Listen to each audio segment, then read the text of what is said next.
I thought she had a secret boyfriend. I didn't know he lived in her house. I didn't know he was dating her mom. I didn't know she was pregnant. My name is Vi, and the story I'm about to tell is not a fairy tale, nor one of those feel-good inspirational tales. It's real, dark, heartbreaking, and raw. But also, it's a story about courage, friendship, and what it means to speak up when silence becomes dangerous. Lon was my best friend since the 7th grade. We were inseparable. Same class, same friend group, same everything. We knew each other's secrets, or at least I thought we did. Everything started to shift in our junior year. Lon, who had always been quiet and modest, began showing up at school in clothes that none of us could afford. Designer sneakers, crop tops from brands we only saw online, expensive makeup. Whoa, Lon, I joked one morning. You hit the lottery or something? She gave a soft smile. No, my mom's new boyfriend. He buys me stuff sometimes. One of our friends laughed. Girl, milk him dry. Get that shopping spree. We all laughed. Back then, it didn't seem like a big deal. Just a generous guy trying to impress his girlfriend's daughter. Harmless, right? But then, Lon changed more. Her eyes darted around every time her phone buzzed. She smiled more, but it felt wrong. Forced. Like she was trying to convince herself she was happy. Then I noticed the bracelet. A silver charm bracelet, the kind you can't get unless someone drops serious money. I teased her, thinking maybe she'd started shoplifting like a few other girls we knew. Since when did you turn into a little klepto? I joked, nudging her. Her face turned red. This time not with embarrassment, but with rage. I told you to stop saying things like that, she snapped, then got up and walked away. I should have known something was really wrong then. But I didn't. A few days later, I lost a follower on Instagram. My gut told me to check if it was Lon. It was. We had shared everything, sleepovers, holidays, even bathrooms when traveling together. She was like my sister. So her unfollowing me, that was a giant red flag. And I couldn't let it go. I couldn't sleep that night. I kept replaying everything in my head. Lan's sudden distance, the fancy gifts, the look in her eyes when I brought up the bracelet. Something wasn't right. And deep down, I knew it had nothing to do with shoplifting or rebellious teen behavior. So, the next day after school, I did something bold, maybe even reckless. I showed up at her house with a plate of cheap cookies wrapped in foil. I told myself it was just a friendly visit, a peace offering. But I knew I was there to find out the truth. When the door opened, it wasn't Lon. It was him, the boyfriend. He stood there in nothing but boxers, unashamed, unfazed by my sudden presence. He looked older than I imagined, mid-40s, maybe even 50, tan, well-groomed, fake charm practically oozing from him. And behind him, in the hallway, was Lon, wearing a silky robe. Her makeup was smudged.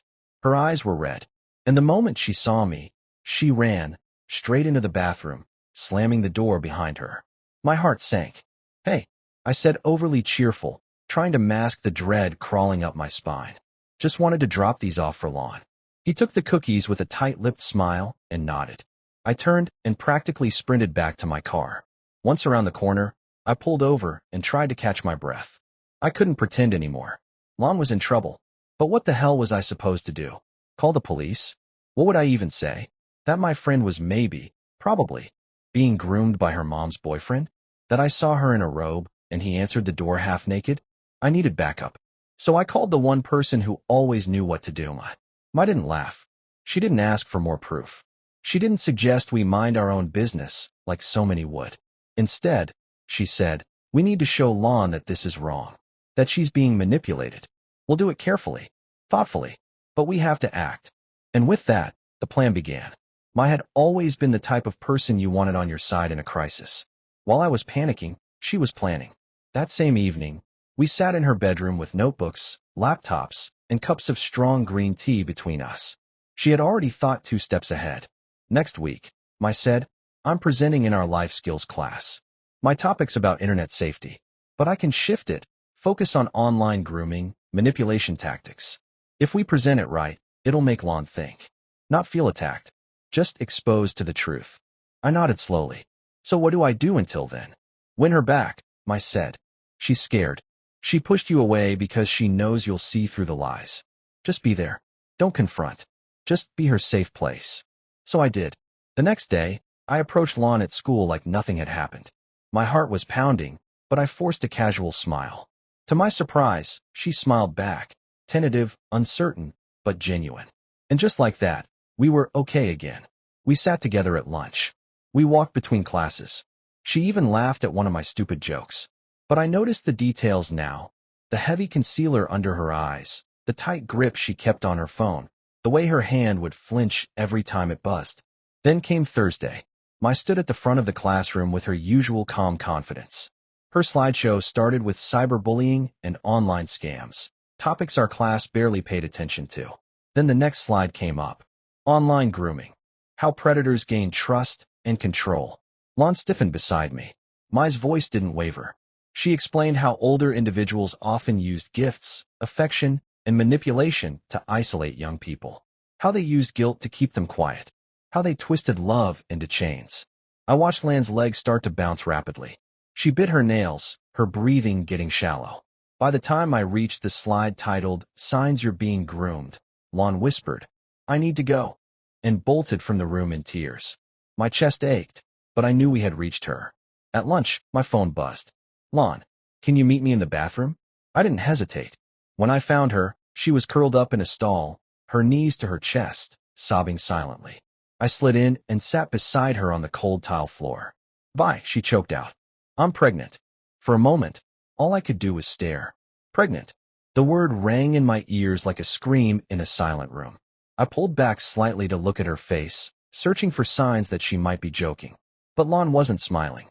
Her face was soaked with tears, her lips trembling. I can't even say his name," she whispered, her voice hoarse. But I didn't need her to. I already knew. Her mother's boyfriend. The man who had opened the door in boxers. The man she now shared a dark, terrifying secret with. "Does he know?" I asked, though I dreaded the answer. She nodded, tears spilling again. "He said I trapped him, that I did it on purpose. Like I wanted this." I felt rage rise in me like a wave about to crash. But I kept my face calm. She needed support, not panic. "Lon, we need to tell someone," I said gently. "Someone who can help. Like a school counselor." To my surprise, she didn't argue. "I can't do this anymore," she whispered. "Last night, when I told him I didn't want to go through with what he planned," she rolled up her sleeve, revealing a purple bruise circling her wrist like a cruel bracelet. My stomach flipped. "That's it," I said. "We're going to Kohan." Now, Kohan was our school's counselor. Kind, quiet, and widely trusted by students.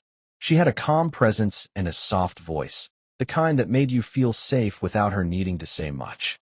We walked into her office, and she took one look at Lan's tear-streaked face and bruised arm before ushering us inside and locking the door behind us. "You're doing the right thing," I whispered to Lon as we sat down. "I promise." Kohan listened with quiet intensity as we explained everything. Her questions were gentle but firm. When she asked if Lon was in immediate danger, Lon shook her head. "No police," she said quickly. "Please. If they show up, he'll know I told." I could see the dilemma in Kohana's eyes. She was legally obligated to report abuse, especially involving a minor, but she also didn't want to send Lon into more danger. So I offered a compromise. "There's a shelter," I said. "I found it. They don't require immediate police contact. They'll help Lon figure out what to do next, safely." Kohan nodded. "I can take you there after school," she said. "For now, you can stay here, Lon." Lon gripped my hand so tightly her fingers turned white. "Don't leave me alone," she whispered. "I won't," I said. "Not ever." The rest of the school day passed in a blur.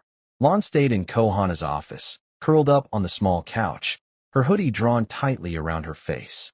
I sat beside her the entire time, silently offering my presence. Whenever someone knocked, she tensed like a hunted animal. Her nerves were raw, frayed from months of secrecy and fear.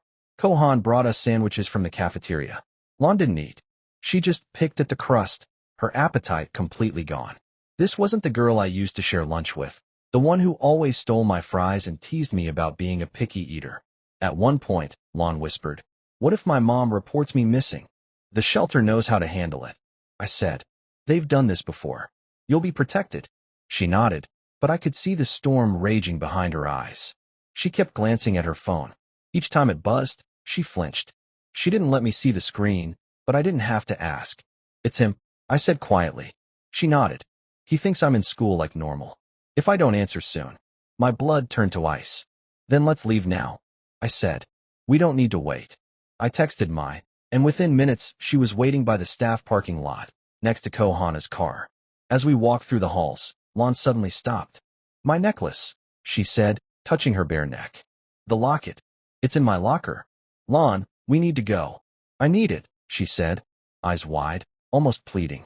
Just 1 second. Reluctantly, I agreed. We ran to her locker, where she opened it with shaky fingers and pulled out the small gold locket, the one she used to wear every day. Instead of putting it on, she dropped it into an empty soda can in the trash nearby. I don't want it anymore, she said softly. But I don't want him to have it either. By the time we reached the car, Lan's hands were trembling. The drive to the shelter was silent, except for the occasional quiet sniffle from the back seat. Mai and I sat in the front, exchanging worried glances every few minutes. The shelter itself was in an unassuming building on the edge of town. Beige walls, tinted windows, a small security camera over the door. No signs, no names, just a place that blended in. But inside, it felt different. Warm, safe. A woman named Trin greeted us. Her voice was calm and kind, and she offered Lon a private room to talk. As they walked down the hallway, Lon looked back at us, fear still in her eyes, but also something else. Relief. We waited in a small lounge with used but clean furniture and pamphlets about domestic violence in multiple languages. There was a bulletin board covered in notes from past residents, short, powerful sentences like, I thought I was alone. I'm not anymore. He doesn't control me. Not anymore. Mai pulled out a notebook and handed it to Kohan. I've been documenting everything, she said. Dates, screenshots, messages, whatever the police might need if Lon ever decides to come forward. Kohan looked impressed. This will help her more than you know. After an hour, Trin returned alone. She's decided to stay, she said. At least for now. She wants to get help. My chest finally loosened. Lon was safe, for now.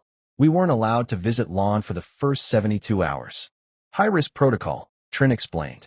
She needs time to decompress, to feel safe without outside pressure. But she can call using the shelter's secure phone line. I understood, but that didn't make the wait easier. Back at school, the rumors began. She ran away. Her mom's boyfriend. Did you hear she was pregnant? The whispers followed me down the hallways. I ignored them. Let them talk. None of them knew the truth, or what it took to survive it. That night, my phone rang. Unknown number. Vi. It was Lan's voice, small but clear. Oh my God, are you okay? I'm better, she said. Scared. But they're kind here. I met another girl my age. She's been through something similar. My throat tightened. Have you talked to your mom? Lon sighed. Yeah. I told her I'm staying with you for a few days. She believed it. She's been working doubles, hasn't even checked. And him? I asked quietly. He called 20 times. They found tracking apps on my phone. That's how he always knew where I was. That revelation chilled me. How deep had his control gone? We talked until the staff said time was up. I hung up feeling a mix of relief and helplessness. She was safe now, but the world outside hadn't changed. 2 nights later, the phone rang again. This time, it was Lan's mom. Vi, is Lon really staying with you? My heart stuttered. Yes, Mrs. Nguyen. We're working on a big school project. She was quiet for a second, then said coldly, That's strange. Kevin drove by your house. All the lights were off. My blood ran cold. He said the only lights were upstairs. Your parents' room? I lied quickly. We're in the basement. Better Wi-Fi. She didn't sound convinced. Tell Lon to call me, she said and hung up. I called the shelter immediately and warned them. Trin took it seriously. We'll tighten security. She won't be alone. That night, I couldn't sleep. I imagined his car parked across my street, headlights off, engine idling. Watching. The next day at school, things got worse. As I walked through the hallway, I could feel eyes on me. Whispers floated behind my back. Did you hear? She's involved in it too. Wasn't she helping her hide? I didn't care what they thought. I cared about Lon. But then, as I walked toward my locker, the school office called me over the intercom. Vi, please report to the main office. My stomach dropped. Standing in the office was Lan's mom. Mrs. Nguyen looked exhausted. Her nurse's scrubs wrinkled, dark circles under her eyes, hair pulled back hastily. But the moment she saw me, all the fatigue turned into fury. Where is my daughter? She snapped. I can't say. I replied cautiously. Don't lie to me, she hissed. Kevin told me everything. You've been poisoning her mind, telling her lies. My mouth went dry. What lies? She showed him your messages. You said he was dangerous. You called him manipulative. That didn't sound like Lon at all. Unless he had access to her accounts. Mrs. Nguyen, I said carefully, have you talked to Lon directly? Not through texts. Voice to voice. She hesitated. She texted me. From her number. She doesn't have her phone anymore, I said. The shelter took it. There were tracking apps on it. That gave her pause. Just for a second. Then she stormed out, too confused or angry to argue. But it was a small victory. I immediately called the shelter and warned them. Kevin might be accessing her digital life. Again, that afternoon, Maya and I walked into the local police station. We didn't use Lan's name. We just described a situation involving a minor, an adult in a parental role, and abuse. Detective Lin listened carefully. She was calm, firm, and seemed genuinely concerned. If the victim comes forward, we can open a full case, she said. But even without that, if you've got evidence, we can begin an investigation. I handed over a folder of printed screenshots, notes, and timestamps. Detective Lin nodded. Thank you. We'll take this seriously. Days passed. Then a week. Lon called every evening from the shelter phone. Each time, her voice sounded stronger. The counselor is helping me see things clearly, she told me. How it wasn't my fault. How he groomed me, step by step. Her mom eventually reached out, this time speaking to her directly with the shelter staff mediating. It wasn't easy, but after hours of painful conversation, Mrs. Nguyen finally saw the truth. He's out of our house, Lon said. She kicked him out. She believes me now. A few days later, Lon made a decision. I'm going to the police, she said. Not a full report yet, but enough to start a file. I was proud. No, more than that. I was in awe. The day Lon returned to school, she looked different. Not just her hair, which was shorter now, or her clothes, which were simple and real, not flashy gifts from a predator. No, it was her eyes. She stood straighter. She spoke clearer. She didn't hide anymore. That afternoon, we walked home together, just like we used to. She wore the silver bracelet I gave her, a small heart charm swinging as we walked. Thank you, she said, for not giving up on me, even when I had. I never will, I said. A few weeks later, Kevin was arrested. Turns out, Lon wasn't the only girl. 2 other victims came forward from other towns. The police had enough to charge him with multiple offenses. Grooming, assault, coercion. He wouldn't be hurting anyone else again. Lon transferred to a new school not long after. She and her mom moved to a safer neighborhood. She joined an art club, started therapy, made new friends, built a new life. And every weekend, we'd meet at a little cafe halfway between our homes. We'd sip coffee, talk about school and life and healing. One day, as we sat by the window, I asked, "Do you ever think about the locket?" Lon smiled and shook her head. "I left all of that behind," she said.